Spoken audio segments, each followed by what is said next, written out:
We're in for the third business and markets day of September the 25th. Hello, everyone. Welcome to the show. This is your From Here Opening Bell. I am boasting number 5. Let's get run through very quickly. We've got the big upside to interest rate hike in Nigeria yesterday by 50 basis points. A shot out of the dark, surprising everyone, blindsiding everyone by the Central Bank Monetary Policy Committee. Broad expectation was a hold, but the Central Bank decided to move up very quickly and rapidly on this monetary policy tightening and raising the country's cash reserve ratio to a record high of 50% for commercial banks. That's the big news out of Nigeria yesterday, with all eyes on how the central bank will move forward in reining inflation and contain excess liquidity, naira liquidity, that is, and a crunching foreign currency side of things. But this is how it is. That's what it is. That's what it was yesterday. The Nigerian stock market moved up, however, 0.19%. The banking sector gained very strongly, 3%. Their cousins insurance sector up by 2.16%. Consumer goods and industrials were in the negative territory. The BRVM was down by roughly 0.25%. The Ghana market was flattish on the day. The Egyptian market continue in the negative territory by 0.49% for the third trading day in Cairo for the week, while the Nairobi stock market turned green, 106.65 on the All-Share Index. The South African GSE was closed for Tuesday. It was a Heritage Day, public holiday in South Africa. The markets will be reopening today. Let's see what the numbers will look like when we return tomorrow. But for now, this is what the deadlines look like across East Africa, with Kenya Airways reporting 80 million shillings in the strike or protest action against the Adani deal. The Indian company that secured a 25-year concession to rebuild, revamp, and rehabilitate the Jomo Kenyatta International airports. That said, flights were delayed just about 2 weeks ago, and there were cancellations as well. A tough day, as it were, for passengers in and out of the Jomo Kenyatta International Airport. Moving on, Standard Chartered and Tanzanian government said to sign a deal of roughly 1.5 billion US dollars to further finance the country's sustainable development, SGR. That's the news out of there. President Samia Suluhu Hassan is currently at the United Nations General Assembly in New York, and she's making a very big splash at the forum, speaking to the economic revival of Tanzania. Ethiopia, Hosanna, is looking to unveil 200 million barrels corridor project. That's part of infrastructure projects going on in Prime Minister Abiy's enclave. That Ethiopia is. And Rwanda says it's opened the corridor for Rwandans to fly to the Bahamas and the Caribbean without any visa. It's a new deal between the Bahamas and Rwanda. Congratulations for opening that corridor.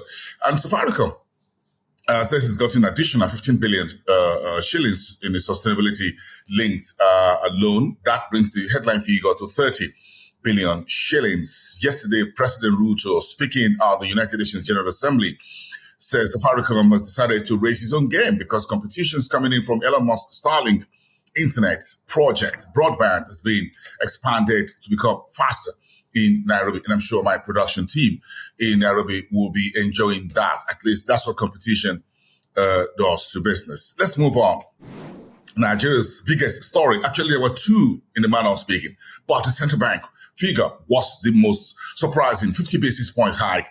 Take the MPR to 27.25%. The cash reserve ratio for commercial banks taken to 50%, and for merchant banks to 16%, leaving the asymmetric corridor plus or minus unchanged. That's going to have a lot of impact on the markets moving forward, and the credit market also in Nigeria.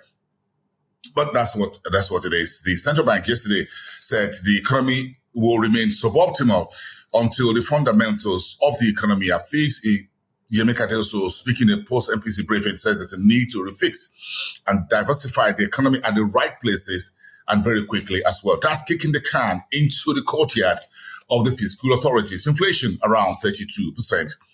And Nigeria's jobless numbers also came in at about 5.3%. It was 5.0% for the last data we had from the statistics office, now 5.3% for the first quarter of the current year. Informal economy is burgeoning 92.2% of the total employed Nigerians. That's no good news by any stretch of imagination.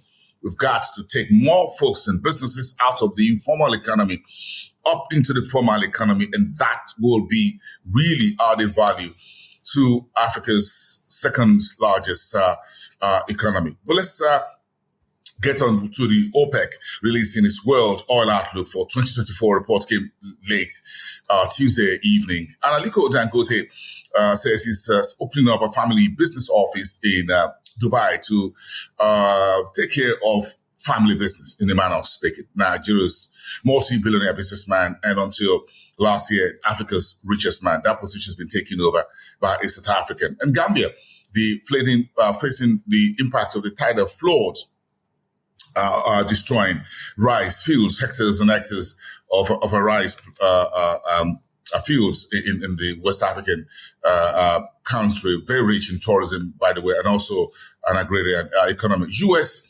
Department of Agriculture, the USDA, says it's invested $466.5 million so far in global food and agriculture development. And that was some good news. The data was released yesterday out of Washington. So let's take on a couple of headlines in Southern Africa with the GSE closed for a Tuesday. President Ramaphosa is at the UN General Assembly. Virtually all head of states are there, by the way. So he's having meetings with Elon Musk, as it were, trying to woo the billionaire businessman for more investment in South Africa. And it's also trumpeting trade relations with the United States. That's what President Ramaphosa is doing.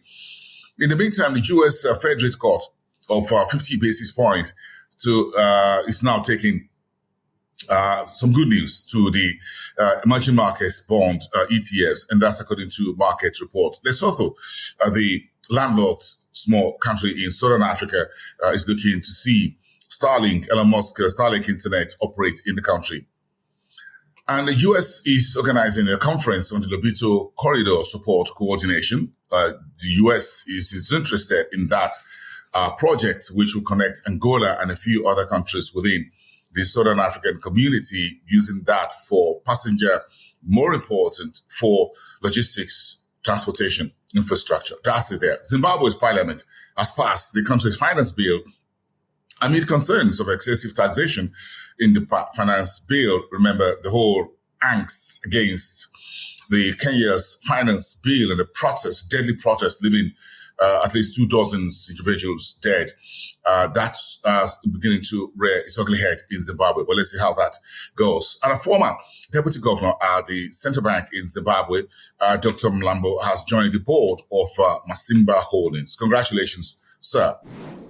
Let's get on to North Africa and just finish up today's Frontier Opening Bell. Egypt is unveiling integrated national financing strategy at the United Nations General Assembly. As I said earlier, everyone, heads of state, government, policymakers, the head of the AFDB, Afreximbank, billionaire businessmen across Africa, banks and others are at the United Nations General Assembly in the main hall, and of course across the city, New York, hosting thousands from around the world.